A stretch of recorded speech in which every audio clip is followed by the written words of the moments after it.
we're learning new information this morning now about at-home COVID testing kits here in the U.S.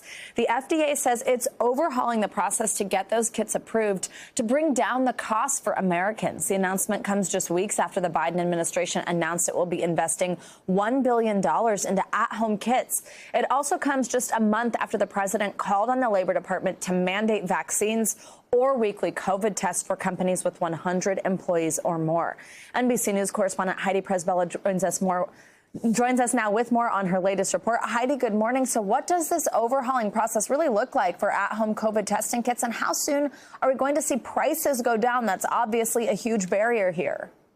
Yeah, Savannah, FDA is essentially streamlining its process for approving the tests, and NBC has also learned exclusively that this is part of a much broader federal push to help testing companies across the regulatory approval finish line.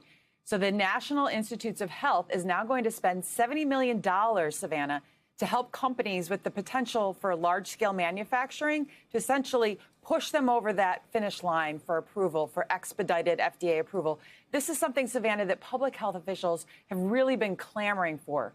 NIH, FDA, CDC, HHS, all of these federal agencies will work together to identify manufacturers of high-quality tests and then essentially support them with the data necessary to get approval. So, Heidi, let's talk about the impact here and the overall goal for President Biden. What impact does this have on his vaccine and testing mandate for federal employees?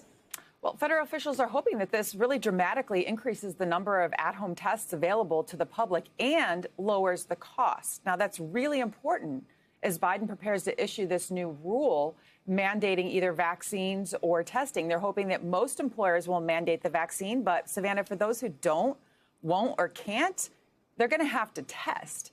And the government does not want those tests to be prohibitively expensive. They don't want them to be hard to access. And so they're hoping that all of this will really break that dam. Absolutely. Now, I want to talk about a quick stat here. Back in February, a poll was released that showed 79% of Americans were more likely to test themselves regularly if the cost of those tests was at $1. How can lowering these price points keep larger portions of the population safe from COVID? Kind of put in context again for people who have thought, you know, I haven't tested in a long time, I got the shot. We're not focused on that as much anymore. But how could this help if people might think, hey, I don't really feel good, I could test myself, it's only going to cost me $1?